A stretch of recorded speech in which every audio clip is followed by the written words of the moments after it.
মসজিদের কোণে বসে জিকির যত করই কষে, মসজিদের কোণে বসে জিকির যত করই কষে, এভাবে চায় না পাওয়া আল্লাহকে, এভাবে চায় না পাওয়া আল্লাহকে। কি হবে বেঁচে থেকে, কি হবে বেঁচে থেকে, অযথা বিদ্যা শিখে যদি না গড়তে পারি শোষণবিহীন সমাজটাকে।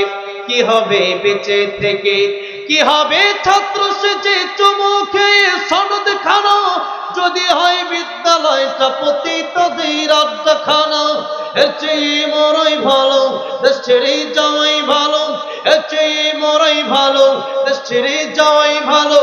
কি হবে ধোঁকা দিয়ে বিবেকটাকে, কি হবে বেঁচে থেকে, কি হবে বেঁচে থেকে। কি হবে আলেম হয়ে ইমাম সেজে সমাজেতে, পারো যদি সত্য কথা উচ্চ স্বরে না বলিতে। চাকরির ভয় করো যদি ছেড়ে দাও ওই না গদি, চাকরির ভয় করো যদি ছেড়ে দাও ওই না গদি। কি হবে ধোঁকা দিয়ে আল্লাহকে, কি হবে বেঁচে থেকে, অযথা বিদ্যা শিখে যদি না গড়তে পারি শোষণবিহীন সমাজটাকে। কি হবে বেঁচে থেকে, কি হবে বেঁচে থেকে। ঠিক না ঠিক? এই জন্য নবীজি যেহেতু 27টা যুদ্ধে অংশগ্রহণ করেছেন, এই জন্য ইসলামের বিরুদ্ধে, দেশের বিরুদ্ধে যখনই কেউ লিখবে, যখনই কেউ বলবে, তখন তাদের বিরুদ্ধে আমাদের কলম ধরার দরকার আছে না নাই? এখন শুধু আপনি সুবহানাল্লাহ বলেন, আলহামদুলিল্লাহ বলেন, তার নাম শুধু জিকির না। আল্লাহ বলছেন ওয়ামান আ'রাদা আন যিকরি ফাইন্না লাহু মাঈশাতান দানকা ওয়া নাহশুরুহু ইয়াওমাল কিয়ামাতি আ'মা। এই যে তোমরা ইসলাম মানো, ইসলাম যদি মানতে হয়, আল্লাহ বলেন আমার জিকির মেনে নাও, আমার আইন মেনে নাও। আর এই কোরআন শরীফ যদি মানতে হয়, এই কোরআন শরীফ যদি মানতে হয়, শুধু ঘরের ভিতরে, শুধু মসজিদের ভিতরে কোরআন শরীফ রাখলে হবে না, বরং গোটা দেশের ভিতরে এই কোরআনের পক্ষে তোমাদের অবস্থান নিতে হবে। কিসের পক্ষে? কোরআনের পক্ষে। আর যারা কোরআনের বিরোধিতা করবে, কোরআনের পক্ষে যারা থাকবে না, আল্লাহ রাব্বুল আলামিন বললেন কিয়ামতের ময়দানে তারা অন্ধ হয়ে উঠবে, আমা, অন্ধ হয়ে উঠবে। জিজ্ঞাসা করা হবে কেন অন্ধ হয়ে উঠলাম? কারণ দুনিয়াতে চক্ষু দেওয়া হয়েছিল, সেই চক্ষুকে তারা ঠিকভাবে কাজে লাগায় নাই, যার কারণে কিয়ামতের ময়দানে তাদেরকে অন্ধ বানায় ওঠানো হবে। আর দুনিয়ার মানুষের কারো এমন কোন শক্তি নাই যে একটা চক্ষু সে ব্যক্তি বানাতে পারবে। এরকম শক্তি কারো আছে? এরকম শক্তি কারো নাই। ভাইরা বাবাজিরা, বলছিলাম এই সময়ের প্রতি গুরুত্ব দিতে গিয়ে রাসূল সাল্লাল্লাহু আলাইহি সাল্লাম বলেছেন 5টি কথা। এই 5টি কথা শেষ করে আলোচনা শেষ মুহূর্তে শেষ দিকে আমি ইতি টানবো। নবীজি বললেন ইগতারিম খামসান ক্বাবলা খামসিন শাবাবাকা ক্বাবলা হারামিক। নবী বললেন তোমরা 5টা সময় আসার আগে 5টা সময়কে তোমরা গনিমত মনে করো, মূল্য দাও। 1 নম্বর নবী বললেন যৌবনকাল থাকা অবস্থায় তোমরা মূল্য দাও বৃদ্ধ হওয়ার আগে। কোন সময়কে? যৌবনকালকে। কারণ এই যৌবনকাল চিরদিন থাকবে না। থাকবে? এই যৌবনকাল চিরদিন থাকবে না। এক সময় দেহের শক্তি থাকবে না, এক সময় বৃদ্ধ হয়ে যাওয়া লাগবে। তা তো পরের কথা, যৌবনকাল থাকা অবস্থায় মরণ আসতে পারে কি পারে না? পারে কি পারে না? আমার মরণ আসিবে কখন কেউ তো জানে না, আমি চলে গেলে আমায় তোমরা ভুইলা যাইও না, আমি মরে গেলে আমায় তোমরা ভুইলা যাইও না। আমার মরণ আসিবে কখন কেউ তো জানে না, আমার মরণ আসিবে কখন। এই দুনিয়া চিরজীবন থাকার জায়গা না, অন্ধকার কবর যে আমার আসল ঠিকানা। সবাই রেখে আমায় চলে যাবে, সঙ্গী হবে না, সবাই রেখে আমায় চলে যাবে, সঙ্গী হবে না। আমার মরণ আসিবে কখন কেউ তো জানে না, আমার মরণ আসিবে কখন। কার মরণ কোন দিন আসবে পৃথিবীর কোন মানুষ জানে না। সুতরাং আল্লাহর নবী নিজেও বললেন, নবীর কাছে মালাকুল মউত আসলে অনুমতি লাগে 3 বার। অনুমতি নিলেন কয়বার? দরজায় ঢোকার আগেই বললেন আসসালামু আলাইকা ইয়া রাসূলুল্লাহ। নবী বললেন ফাতিমা দরজা খোলো। দরজা খুলে দেখো কে যেন ঢোকার জন্য, ঘরে ঢোকার জন্য পারমিশন চাই। ফাতিমা রাদিয়াল্লাহু আনহা দরজা খুলে দেখলেন এমন একজন লোক দেখা যায় যার মাথা আকাশে, যার পা জমিনে। ফাতেমা বললেন বাবা, এমন মানুষ আমি পৃথিবীতে কোনোদিন দেখি নাই। মক্কা নগরীর মানুষের সাথে কোনো মিল নাই, মদিনার মানুষের সাথে এই লোকের কোনো মিল নাই। নবী দেখে বললেন ফাতিমা রে, এটা দুনিয়ার কোনো মানুষ না, এটা মালাকুল মাউত আজরাইল। ফাতেমা রাদিয়াল্লাহু আনহাকে বললেন তুমি ঢোকার জন্য পারমিশন দিয়ে দাও। অনেক লম্বা ঘটনা, এত বড় করা আমার উদ্দেশ্য নয়, শুধু সংক্ষিপ্ত ভাবে বলছি। এরপরে ঘরে ঢুকলেন, ঢুকে বলেন ইয়া রাসূলুল্লাহ, আল্লাহ আমাকে বলেছেন আপনার জান কবজ করার জন্য। তবে আল্লাহ বলেছেন আপনি যদি থাকতে চান আল্লাহ আপনার হায়াত বাড়ায় দিবেন। সুবহানাল্লাহ।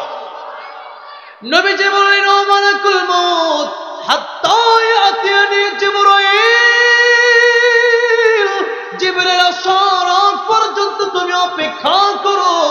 ও মালাকুল মউত, জিবরাইলের সাথে আমি একটু পরামর্শ করব, এখন কি আমি চলে যাব না থাকবো? জিবরাইল আমিন চলে আসলেন, অনেক কথা হলো। এবার নবীজি সাল্লাল্লাহু আলাইহি সাল্লামের কাছে আবার অনুমতি নিলেন, এই হলো 3 বার। নবীকে বললেন ইয়া রাসূলুল্লাহ, ইয়া হাবিবাল্লাহ, এখন কি জান কবজ করতে পারি? নবী বললেন এখন তুমি জান আমার কবজ শুরু করে দাও। এই 3 বার অনুমতি নিলেন মালাকুল মউত। নবী বললেন এরপরেও নামাজের পরে নবীর কাছে মালাকুল মউত আসলো, অনুমতি লাগলো। আর নবী বলছেন যে আমি নবী, আল্লাহর পরে যার সম্মান, আল্লাহর পরে কার সম্মান সবচেয়ে বেশি পৃথিবীতে? কার? আল্লাহ আল্লাহর ব্যাপারে বলেছেন আলহামদুলিল্লাহি রাব্বিল আলামিন। আর আমার নবীর ব্যাপারে আল্লাহ রাব্বুল আলামিন বলেছেন ওয়া মা আরসালনাকা ইল্লা রাহমাতাল লিল আলামিন। সবাই পড়েন ওয়া মা আরসালনাকা ইল্লা রাহমাতাল লিল আলামিন। রাহমাতুল লিল আলামিন নবী কুরআনে প্রমাণ, আশিক বিনে কে বুঝিবে আমার দয়ার নবীর শান। খারাপ লাগতেছে? আর 10 মিনিট, তাহলে একটু মাঝে মধ্যে নবীর প্রেমে গাওয়া যাবে না ইনশাআল্লাহ? মাঝে মাঝে গান না গায়ে একটু মাঝে মধ্যে নবীর প্রেমে মাঝে মধ্যে একটু গজল গায়েন, একটু আল্লাহ রাব্বুল আলামিন মেধা বিকশিত করে দিবেন, কণ্ঠ ভালো রাখবেন। এই জন্য বলেন না রাহমাতুল লিল আলামিন নবী, রাহমাতুল লিল কুরআনে প্রমাণ, আশিক বিনে কে বুঝিবে আমার দয়ার নবীর শান। বলেন না আশিক বিনে কে বুঝিবে আমার দয়ার নবীর। নবী আমার মদিনারে বুলবুল, আমার আল্লাহ ভালোবেসে নামটি দিলেন হাবিবে রাসূল। আল্লাহু আকবার বলেন। ওই নবীকে ভুল বুঝিলে থাকবে না ঈমান, আশিক বিনে কে বুঝিবে আমার দয়ার নবীর শান, উম্মত বিনে কে বুঝিবে। রাহমাতুল লিল আলামিন নবী, রাহমাতুল লিল কুরআনে প্রমাণ, আশিক বিনে কে বুঝিবে আমার দয়ার নবীর শান, উম্মত বিনে কে বুঝিবে। আমার ভাইরা, আমার মুরব্বী বাবাজিরা, কোরআন শরীফে আল্লাহ বলেন আমার যত সৃষ্টি আছে সব সৃষ্টির মাঝে, সব সৃষ্টির জন্য আমি আল্লাহ হলাম রব। আর যত জায়গার জন্য আমি আল্লাহ রব, তত জায়গার জন্য আমার নবীকে আমি আল্লাহ বানালাম রহমত। সুবহানাল্লাহ বলে। আমার নবীর উসিলায় ও পৃথিবীর মানুষেরা তোমরা অনেক কিছু পেয়ে গেলাম। এত গুনাহ করি, নবীজি দোয়া করেছিলেন, আল্লাহ আমার উম্মত গুনাহ করতে পারে, আর নবীর উম্মতের মতো একেবারে ধ্বংস করে দিন, আমার উম্মত বেশি উম্মত নিয়ে জান্নাতে যাব কিভাবে? আল্লাহ বললেন, ও আমার বন্ধু, আমার হাবিব, আপনার উম্মত গুনাহ করলে আমি আল্লাহ রব্বুল আমিন তওবার সুযোগ দিয়ে দেব। সুবহানাল্লাহ বলেন। আর না হলে আমরা দৈনিক যে গুনাহ করি, ইতিপূর্বেই গজব চলে আসার কথা ছিল, ঠিক না বেঠে? এত গুনাহ করি, এরপরেও রহমত আছে না নাই? নবীর দুয়ার বরকতে। কার বরকতে? রাহমাতুল লিল আলামিন নবীর দুয়ার বরকতে। ভাইরা বাবাজি, সেই নবী বলছেন, আমার সম্মান আল্লাহর পরে এই পৃথিবীর সকল সৃষ্টির ঊর্ধ্বে আমি নবীর সম্মান। ও দুনিয়ার মানুষেরা, ও আমার সাহাবীরা, জীবনের গ্যারান্টি আমি নবীও দিতে পারবো না। নামাজ পড়ে ডান দিকে সালাম ফেরায়া বাম দিকে সালাম ফিরানোর গ্যারান্টি আমি রাহমাতুল লিল আলামিন নবীরও নাই। নবী বলতেছেন, আমি রাহমাতুল লিল আলামিন, এরপরেও আমি ডান দিকে সালাম ফিরায়া বাম দিকে সালাম ফিরানোর মতো গ্যারান্টি আমি নবীর নাই। তাহলে কি আমরা কি জীবনের গ্যারান্টি দিতে পারবো? পারবো?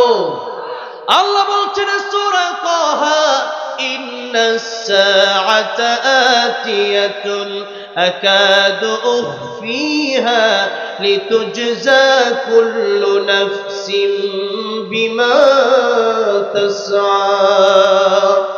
আল্লাহ বলছেন, আমি আল্লাহ রাব্বুল আলামিন কিয়ামত কায়েম করব, আমি আল্লাহ রাব্বুল আলামিন এই পৃথিবী ধ্বংস করে দেব। আর এই চার ব্যাখ্যায় কিয়ামত এসেছে, ধ্বংস এসেছে। নবী চার ব্যাখ্যায় বলেছেন, মান মাতা ফাকাদ কিয়ামত কিয়ামতুহু, অর্থাৎ কিয়ামত কোন দিন হবে আর মানুষ কোন দিন মৃত্যুবরণ করবে, কোথায় মৃত্যুবরণ করবে, এটা পৃথিবীর কেউ জানে না। আল্লাহ বলেন, আকাদু ফিহা, আমি আল্লাহ গোপন করে রেখে দিলাম। কারণ যদি পৃথিবীর মানুষ এটা জেনে যায় যে কে কোন দিন মরবে, তাহলে পৃথিবীর নিয়ম শৃঙ্খলা ঠিক থাকবে না। গাড়ি যাবে, হরেন দিবি মেইন রোডে। আপনি তো জানেন আপনার মরণ 2026 সালে, আপনি রাস্তায় দাঁড়ায় থাকবেন যে এখন তো আমার মরণ হবে না, তো আমার উপরে দিয়ে যাবো। র্যাব, পুলিশ, আর্মি, বিডিআর দিয়ে এই দেশ সুন্দরভাবে রাখা যাবে না। গুলি করে একজন আরেকজনকে মেরে ফেলবে, চিন্তা করবে আমার মরণ তো এখন এই বছর হবেই না, ঠিক না ঠিক? এই জন্য দুনিয়ার সিস্টেম পাল্টে যাবে, দুনিয়ার নিজামে ঠিক থাকবে না, আর মানুষের ইবাদতের প্রতি অনীহা চলে আসবে। কারণ মৃত্যুর 1 মিনিট আগে তওবা করলেও তওবা কবুল আল্লাহ করবেন কি করবেন না? তওবা কবুল করবেন। কিন্তু মৃত্যুর সময় যখন হয়ে যাবে, মালাকুল মউত যখন এই আত্মাকে টান দিবে, রূহকে টান দিবে, তখন কেউ তওবা করলে আর তওবা কবুল হবে? দুইটা সময় তওবা করলে তওবা কবুল হবে না। একটা হলো যখন সূর্য পশ্চিম দিক থেকে উঠবে, আরেকটা হলো কিয়ামতের অনেকগুলো বড় বড় আলামত। একটা হচ্ছে সূর্য যখন পশ্চিম দিক থেকে উঠবে, তখন কিয়ামত একেবারে কাছাকাছি চলে আসবে। এটা খুব দ্রুতই চলে আসতেছে, নিউজ এসেছে ইতিপূর্বে যে খুব দ্রুত সময়ের ভেতরে সূর্য পশ্চিম দিক থেকে উঠবে। এই জন্য তওবা এখনই করে নিতে হবে। ভালো এখনই হয়ে যেতে পারে, হবে। আগামী রমজানে ভালো হব, আগামী মাসে ভালো হব, আগামী শুক্রবারে ভালো হব, এই গ্যারান্টি আমার আপনার নাই। এই জন্য ভালো হওয়ার জন্য আরো 3 দিন 4 দিন 1 মাস 2 মাস সময় আপনাকে দেওয়া হয়েছে, সেই গ্যারান্টি দেওয়া হয় নাই। এই জন্য ভালো যদি হওয়া লাগে আজকে তওবা করে ভালো হতে হবে। রাজি আছে না নাই? 2 নম্বর নবী বললেন, 1 নম্বরটা মনে আছে তো? হ্যাঁ, যৌবন কালকে মূল্য দাও বৃদ্ধ হওয়ার আগে। 2 নম্বর নবী বললেন, সিহহাতুকা ক্বাবলা সাকামিক, অসুস্থ হওয়ার আগে সুস্থতাকে মূল্য দাও। কারণ মানুষ যখন অসুস্থ হয়ে যায় তখন বোঝে সুস্থতা কত বড় নিয়ামত। খাওয়া দাওয়া ভালো লাগে না, ঠিক না ঠিক? 3 নম্বরে নবী বললেন, গিনাকা ক্বাবলা ফাকরিক, টাকা পয়সা থাকলে আল্লাহর রাস্তায় দান করো, কারণ টাকা পয়সার মালিক বানায় কে? এই জন্য টাকা পয়সা যদি থাকে, এই টাকা পয়সা আল্লাহর রাস্তায় ব্যয় করেন, যেথায় সেথায় খরচ করা যাবে না। সকালবেলার ধনী তুমি, ফকির সন্ধ্যাবেলা। অনেকের টাকা পয়সা আছে, জন্মগতভাবেই টাকা পয়সা আছে, আবার অনেকেই টাকা পয়সা কামাতে কামাতে জীবন চলে যায়, 2, 4, 5 কাঠা জায়গাও কিনতে পারে না, ঠিক না ঠিক? আমি শালনা গিয়েছিলাম কয়েকদিন জায়গা কেনার জন্য। তো আমি যার কাছে জায়গা কিনবো, ওরে বলতেছে যে, আমি জিজ্ঞেস করলাম আপনার জায়গা কোনগুলা? এই যে এটার জায়গা, ওইটা আমার জায়গা, ওইটা আমার জায়গা, কিন্তু জায়গা আপনার না কোনটা? আমার দাদার 100 বিঘা। মার, এরপরে কমতে কমতে এখন প্রায় মনে হয় 50 বিঘার মতো আছে। আমি 5 কাটা কিনবো তাই হিমশিম খাইতেছি, আমরা 10-12 কাটা কিনবো তাই হিমশিম খাচ্ছি, আর আপনি মিয়া 50 বিঘা আলাপ করে। অনেক অনেক আলেম মানুষ, সামনে একটা মাদ্রাসা আছে, বড় একটা মাদ্রাসা, ওই মাদ্রাসার মুহতামিম সাহেব উনি তো বললাম আল্লাহ তো আপনারা আলেমও বানাইছে আবার দুনিয়াও দিছে, ধনী হইলেই তো খারাপ না, ধনী হইলে খারাপ নাকি? ধনী হইলে যদি আল্লাহ রাস্তায় টাকা পয়সা কাজে লাগাতে ভালো। উসমান গনি, নবীর জামাতা উসমান গনি রাদিয়াল্লাহু আনহু, সেই গনি না, গনি মানে শিল্পপতি। কি পতি? শিল্পপতি। টাকা পয়সা থাকলে আলহামদুলিল্লাহ। ওনারা যে প্রত্যেকদিন কত মাহফিল আর কত জায়গায় টাকা দেয়, আল্লাহ আরো কবুল করেন, জন্য আমিন। আল্লাহ রুজি রোজগারে জানে মানে আরো বরকত দিয়ে দেন, বলেন আমিন। টাকা যত দিবেন, যত খরচ করবেন ইসলামের পথে, ততই আপনার আসবে। আমি কৃপণতা করি না, আমার সাথে হোটেলে খাইতে বসলে আপনাকে আমি বিল দিতে দিব না, তো আমার সাথে খায়েন আপনি। আমি বলছি না বিল দিব না, আমি বলি যে বিল আমি দেব, আমার ভালো লাগে। আলিয়াদুল উলিয়া খায়রুম মিনাল ইয়াদিস সুফলা, যেই হাতটা এইভাবে থাকে ওইটার দাম বেশি, এই জন্য আমি দেওয়াটা পছন্দ করি। এই জন্য খাইতে যখন বলবেন কৃপণতা করবেন না, বিল দেওয়ার চেষ্টা করবেন। অনেকে আছে খায়া কয় একটু আটটা মুচ্ছাই কয়ে বাড়িয়ে যা, ঠিক না ঠিক? ওই যে এখন লোক একদিন গেছে হোটেলে খাইতে, এরা কয় মিষ্টি আর দই খাই আসতে কিনা বার হয়ে গেছে আমার রেখে। কিরে আচ্ছা কত না রে আঙ্গল বাজারও। এই যদি হয় অবস্থা এরকম করবেন না, যত খরচ করবেন তত দিবেন, আর যদি জমায় রাখেন দেখবেন এমন এক রোগ হয়েছে সব টাকা ওইখানে দিলেন, শেষ হয়ে গেছে। যত খরচ করবেন তত আল্লাহ দিবে। যত কি করবেন, আপনি আমার কথা মানেন, আপনি ইসলামের পক্ষে খরচ করেন, দেখেন কত আসে। যখন থেকে খরচ করা শুরু করেছি তখন থেকে আসা শুরু হয়েছে। তখন থেকে কি শুরু হয়েছে? এখন ডেইলি আসে 50,000 1 লাখ। এখন থেকে খরচ যত করি, আমিও বন্যার সময় প্রায় 50 লাখ দিছি আলহামদুলিল্লাহ। যত দেই আল্লাহ আমার দিয়া দেয়। তো এই জন্য যত দিবেন তত আল্লাহ আপনার দিবেন। আর আপনি যখন না দেব, আপনি ওই জমা রাখেন, এমন রূপ হবে আইসিইউতে দিতে দিতে আপনার শেষ হয়ে যাবে। কৃপণ যারা হয় আর আল্লাহ বন্ধু হতে পারে না, ইসলামের বন্ধু হতে পারে না। মসজিদ মাদ্রাসা কোরআনের পক্ষে তারা থাকতে পারে না। টাকা দেওয়ার সময় বাপ মার পক্ষে থাকবেন। বাপ মার যারা মারা গেছে এদের দান করবেন বেশি বেশি। বাপ মা এত সম্পদ রেখে গেছে, টাকা দিতে বললে 100 টাকা দেয়, 5 টাকা 10 কেন দেন? আপনার বাপ মা এত জমি আপনার জন্য রেখে গেছে, বাপ মার জন্য কমপক্ষে 10-20 হাজার টাকা দেওয়া দরকার আছে না নাই? আছে। শুকর আদায় করবেন, বাপ মায়ের জন্য দোয়া করবেন, শুকর আদায় করবেন। বাপ মা হচ্ছে অমূল্য সম্পদ। কি সম্পদ? নবী বলেছেন একবার তাকাবা কবুল হজের সওয়াব হবে। সাহাবী বলেন আসলে 100 বার যদি তাকাই, নবী বললেন তুমি তাকাতে তাকাতে অস্থির হতে পারো, আল্লাহ সওয়াব দিতে কোনো অস্থির হবেন না। এই জন্য বাপ মার কাছ থেকে আমরা অনেকে সম্পদ পেয়েছি, এটার আপনারা গনিমত মনে করবেন, এটার কদর করবেন। বাপ মা যেহেতু এত সম্পদ আপনাকে দিয়ে গেছেন, অনেকের বাপ মা কত কষ্ট করেছেন, আপনি তো সম্পদ যারা কামান নাই তারা সম্পদের মর্যাদা বুঝবেন না। আপনার বাপ মা যে কষ্ট করে টাকা পয়সা কামাইছে, আপনার বাপ মাকে জিজ্ঞেস করবেন। মিষ্টি খাইতে মন চাইছে, খায় নাই, ছেপ ফালাই দিছে ময়লা, এরকম কৃপণতা করে অনেকের টাকা পয়সা কামাইছে। এরপরে এই টাকা পয়সা আপনার জন্য জমায় গেল, সুতরাং বাপ মার জন্য কিছু দান করার দরকার আছে না নাই? দান করবেন। এই টাকা পয়সা যদি আপনি দান না করেন, বাপ মা কবর থেকে কষ্ট পাবে। এই জন্য এই টাকাকে গনিমত মনে করবেন। রাসূল সাল্লাল্লাহু আলাইহি ওয়াসাল্লাম বলেছেন যত টাকা পয়সা তোমাদের আছে তোমরা খরচ করো, তোমরা যত বেশি খরচ করবা আল্লাহ তোমাদেরকে দুনিয়াতে 10 গুণ বাড়ায় দেবে। আর খরচ করবা, কৃপণতা করবা, এই যেটা ছিল ওইটাও যাবে। কারণ এত সম্পদ তার সবগুলা মাটির নিচে শুধু দেবে গেছে, এগুলো নিয়ে কিচ্ছু করতে পারে নাই। যে যত কৃপণ তার শান্তি নাই, জীবনে কোনো শান্তি নাই। একটা ভালো বিছানাতে ঘুমাইতেও পারে না, ঠিক মতো একটা গাড়িতে উঠতে পারে না। টাকা আছে, তার জীবনও ধ্বংস, আখিরাতও দানও করে। নবী বললেন তুমি যেটা খাইলা, খাওয়া দাওয়া করার পরে শেষ, হজম হয়ে গেছে, ওইটা তোমার। যেটা তুমি পরলা, কাপড় পরলা, পুরান হয়ে গেছে, এই জন্য আমি ভালো কাপড় পরি। কেন? এটা পুরান হয়ে গেলে এটা আমার। এরপরে ভালো কাপড় পরাতে একটু শৌখিন থাকবে। রাসূল সাল্লাল্লাহু আলাইহি ওয়াসাল্লাম যেটা পরতেন শৌখিনতার সাথে পরতেন। এরপর রাসূল বললেন যে টাকা তুমি দান করলা এটা তোমার। এই তিনটা, কয়টা? যেটা তুমি খাইলা, যেটা তুমি পড়লা, যেটা তুমি আমল করলা, দান করলা, এই তিনটা তোমার। আর বাকি সব তোমার ওয়ারিশ নিয়ে যাবে। ঠিক কিনা বলেন? যারা আমার সাথে থাকে, আমি মরলে কি করবে? এরা চিন্তা করবে কেমনে 2টা মোবাইল আছে, ঘড়ি আছে, কোট আছে, তার লইয়ে যাওয়ার লাগে চিন্তা করবে। বাগা বেগে শুরু বুঝে, আরে এত সুন্দর জিনিস আমি লই। আর কি বলছো ভাই আমার লোকের সম্পর্ক বেশি আমি নেই, যেরকম ঠিক না ঠিক। এই জন্য যা আছে খান, খায়া ইবাদত করেন, যা আছে পড়েন, বেশি বেশি দান করেন, এটাই আপনার। আর যা রেখে যাবেন ওই চিন্তা করে রেখে যায় না যে আমি রেখে যাই, আমার ছেলে সন্তান আছে, নাতিপুতিরা আছে, এরা দান করবে না, ওই চিন্তা আপনি আগে নিজে চিন্তা করেন। আপনার বাপের কবরের পাশে আপনি কয়দিন দাঁড়াইছেন? আপনার বাপের জন্য আপনি কয়দিন দান করছেন? নিজে যদি বেশি বেশি দান করেন তাহলে এতটুকু। এক লোকরে আমরা আমাদের মুরব্বীদের কাছে অনেক গল্প শুনতাম, এখন তো